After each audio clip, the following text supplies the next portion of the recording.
Hey beautiful people, do you want to see my husband and I transform our dining area wall from this to that? Stay tuned for the details on what we did to wall panel our dining room area. So let's get into it. So we started off painting the wall to a color that we both liked and agreed upon. Mind you, I got this idea off of YouTube. It took me about a day to paint it, just to kind of make sure I get it the way that I would like it to be. I wanted this to be as professional as possible because we were doing this ourselves. And then once we got that painted, we started painting the plywood, which is what we used to panel our wall. I actually used an MDF primed board from Home Depot. I think it was Home Depot or Lowe's. Either way, you can find it at both of those hardware stores.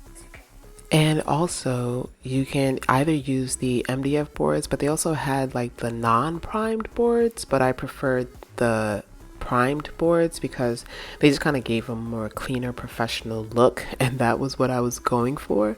I think at the time they were about $4 a pop, or $2 to $4 a pop, but it wasn't too expensive, so it was worth the investment. We started to paint it, but then we realized that that's taking too much work, so just get it on the wall and paint it from there. So as you can see me, I'm back here just touching up the paint, making sure I'm getting all the spots, making sure that nothing is being missed, making sure the paints are that it just look perfect, looking just succulent as you can see. Here are some of the tools that I used. I used a Mitre Saw, which I rented from Home Depot. I used a Mitre Saw to be able to be able to cut the wood at an angle, 45-degree angle, as you're gonna start seeing. Then I also used a brad nailer with brad nails that I also rented from Home Depot. And then here you have the caulk adhesive that we're gonna use towards the end. And we're also going to need sanding block, wood filler, and obviously your plywood, which in my case I used an MDF board. So now we're measuring out each section just to make sure the angles were proportional and the accurate length of the overall wall. As you can see, we're using a level just to make sure it's straight, just to make sure it's accurate. As we're building out our frame. Now, you don't have to have a frame, but we decided that that was the most professional look because like I said earlier, I wanted it to look as professional as possible, where you couldn't even question if this was done by us or by a professional. I was inspired to create this look because I love to challenge my mind to learn new things, especially when I see other people doing it. I'm like, they don't got two heads. If they can figure it out, I can figure it out as well. And I'm someone who's somewhat frugal, or I'm willing to know what I'm going to spend my money on. And I'm like, I can do this myself. If they did it, why not?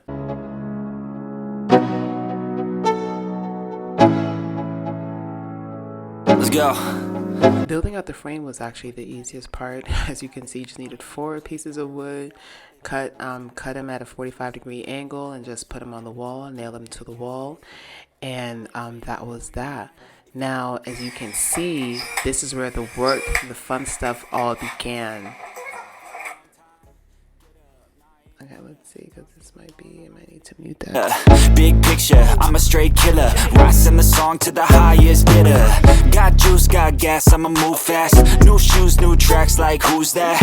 I'm new, come back, better than last. Yeah, it's a new me, never gonna look back. I'm never gonna look back. Cause damn, I was built to last. You move slow and I move fast. And that's facts. Only I can make a change. Slowly take a step today. I will never be the same. Cause that's what it takes.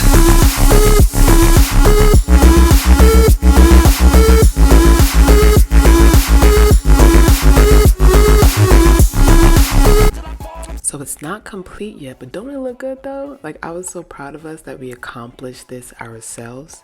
So now we are using wood fillers to fill in the holes to give it a clean finished look. And sanding it down to begin caulking around the perimeters, around the edges. And it's not necessary for you to caulk it, but like we were saying earlier, we wanted that finished look.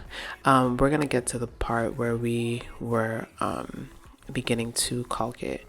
So you see those white spots, that's us, that's where the wood fillers were being filled, and we're gonna sand it down to finally complete it and paint it.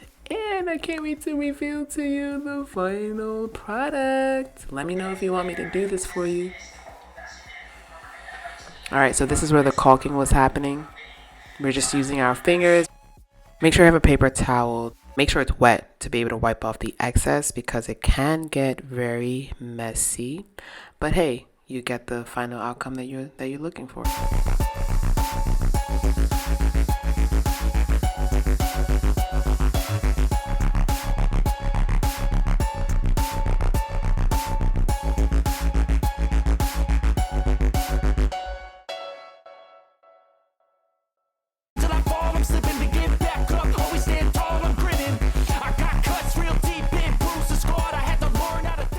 Once you're done caulking, just make sure that you give it time to dry.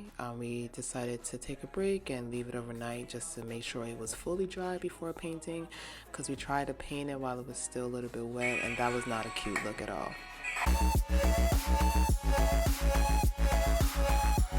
So this is the next morning. By now, everything is dried up. I woke up hella early just to make sure it was done before we went to church, and put on the second coat on the wall, and also paint the rest of the wood just to make sure it gave it that nice finished look that we all desired.